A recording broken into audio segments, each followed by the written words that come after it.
Ladies and gentlemen, it is a privilege to address the Global Foundation and to be representing the Leader of the Opposition, Tony Abbott. Australia's engagement with Asia, and other countries for that matter, must be in the context of our national interest.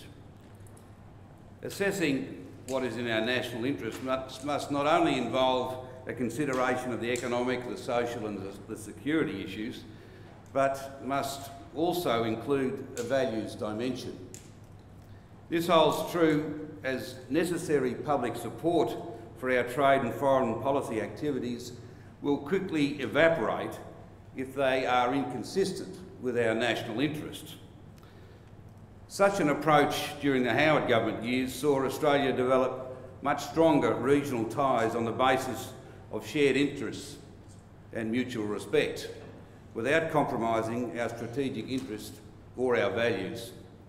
Such an approach proved we had no need to choose between deeper engagement with our region and our traditional ties with friends beyond. A future coalition government will restore this proven approach. A first priority will be to repair regional relations that have suffered as a result of domestic political interests being put ahead of our broader national interests within the region. For example, the experience of the Rudd-Gillard governments has taught us all, the hard way in a sense, that any government that for domestic political reasons encourages people smugglers to revive their trade, which inevitably passes through our Southeast Asia neighbours, also inflicts serious damage on Australia's regional relations. Another key factor behind the Howard government's success in Asia was the strength of Australia's economic management. Eliminating Labor's debt and deficits from the 90s enabled Australia, along with Japan, to commit over $3 billion in support of Thailand and Korea and Indonesia through the East Asian financial crisis. It enabled the rebuilding of the Australian Defence Force, which subsequently ensured that Australia could lead the intervention in East Timor and deploy forces in the War on Terror and in the Solomon Islands. Again, a future coalition government will ensure that strong and prudent financial management will create the circumstances and, very importantly, the confidence for Australia to grow strongly once again and for our businesses to capitalise on the enormous opportunities emerging in Asia. To this end, the growth of Asia's middle class will be the defining characteristic of the 21st century. Just one simple statistic says it all, namely the percentage of the world's middle class by major regions in the world. According to the OECD, 28% of the world's middle class resided in the Asia-Pacific region in 2009.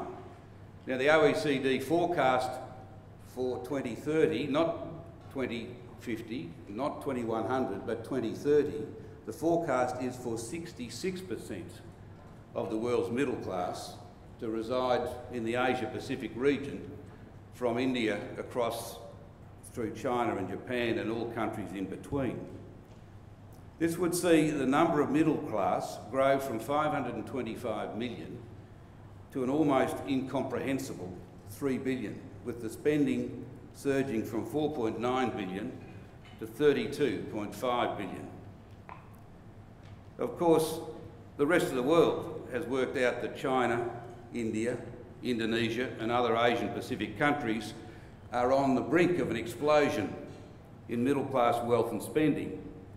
The developed world is rushing to the region in an attempt to grab market share in these rapidly emerging commercial giants. At a time when speed of engagement is of the essence, the Gillard government is instead erecting or not confronting economic and strategic vulnerabilities which could severely limit our ability to compete for the commercial relations which would otherwise profoundly change Australia for the better. This Asian engagement would go well beyond energy and resources. The exploding Asia-Pacific middle class is already creating huge new mass markets, but it would also create very large niche markets suited to the higher cost, high quality goods and services in Australia. I've got a friend I know who is currently selling mangoes into Shanghai, and they're retailing, he's not getting this, but they're retailing at $30 a mango, not a box. And my point is that we're not about to become dominate the mango market in the world, but my point is that there will be developing what would look to us as mass markets, but in many respects will be a mass of niche markets for higher quality, higher value goods and services for Australians who are inevitably higher value, higher cost producers of goods and services. Australia could become the high quality, high gross margin food bowl for Asia. We currently feed 60 million people a year, and our agricultural technology helps feed 400 million around the globe. With sensible water management catchment and extensive soil management and renewal, and our agricultural technology being deployed, we can see both with transport and logistics technology, put all those together, Australia could feed not 60 million, but 120 million or more, or many more. Not only is much greater productivity and production possible within the already developed areas of Australian agriculture, but the largely undeveloped north of Australia is on the verge of finding nearby markets large enough and wealthy enough to warrant the expense of infrastructure necessary to realise the North's enormous agricultural potential. 70% of all the water that falls in Australia falls above a line roughly between Broome and Townsville. 11.5 million hectares of arable soil exists in a sort of mosaic right across the north. Much of that soil is black soil and highly productive soil. It's a question of adding water at the right times. The coalition government will be focused on the potential in the north, as well as realising much greater output from already developed areas. One starting point will be to reintroduce the CSIRO to Australia's north and reverse the inexplicable rundown over recent years of research and development funds for agriculture.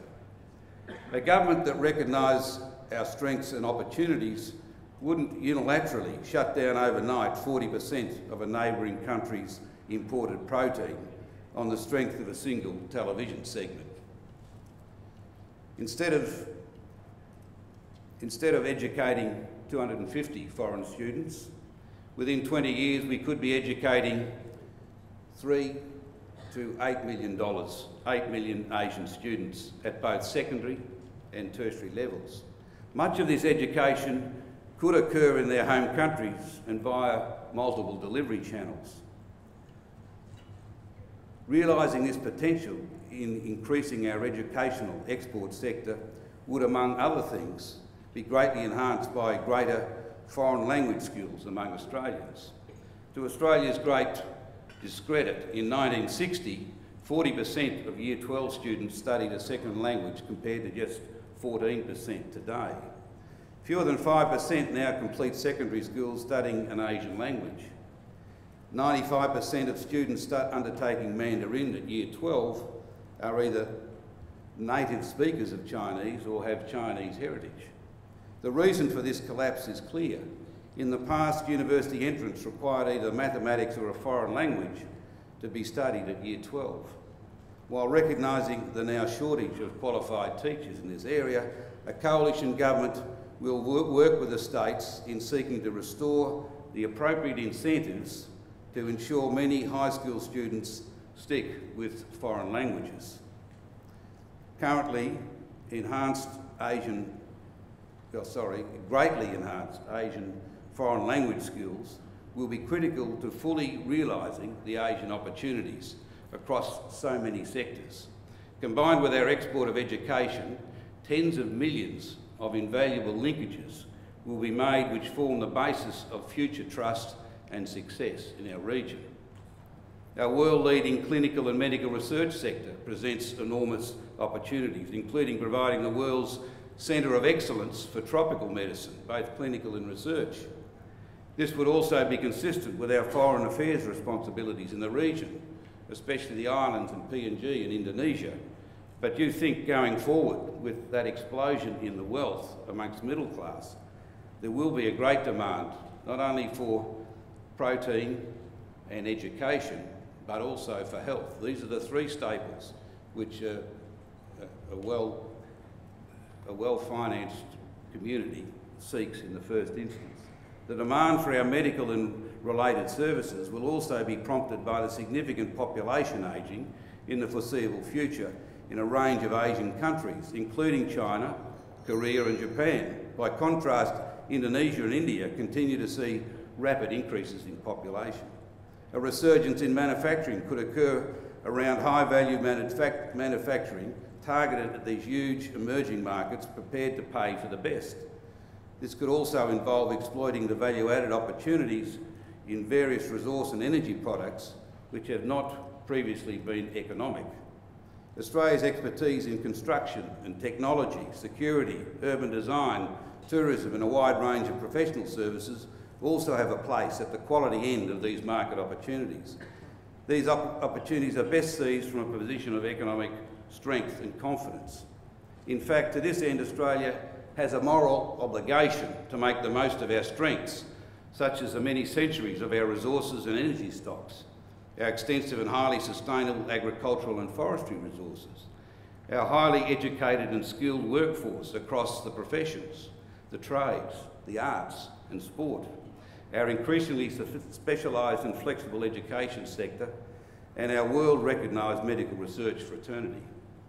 Leveraging these recognised strengths and more will be the focus of a coalition government's engagement with Asia. Making the most of our strengths is the way to success and fulfilment for every individual, for every person.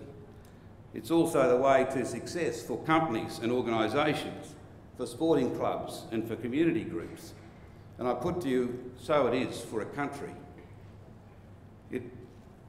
Yet the vulnerabilities presented by an absence of political leadership, Australia's burgeoning debt and structural deficits, reckless spending, waste, a raft of new taxes, choking regulations, an increasingly inflexible and confrontational labour market, high interest rates, renationalisation of our telecommunications sector and various foreign risk actions has created a crisis of confidence among Australian households and the non-resource business sectors.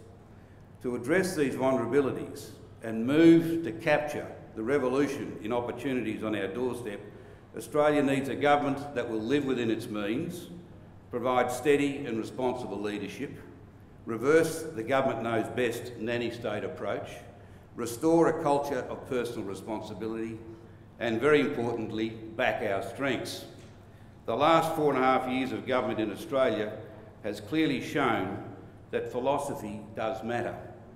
And these principles that I've just outlined are the philosophical tram tracks that are shaping the policy agenda of a future coalition government, an agenda heavily focused on realising our potential involvement in this Asian century. Thanks very much.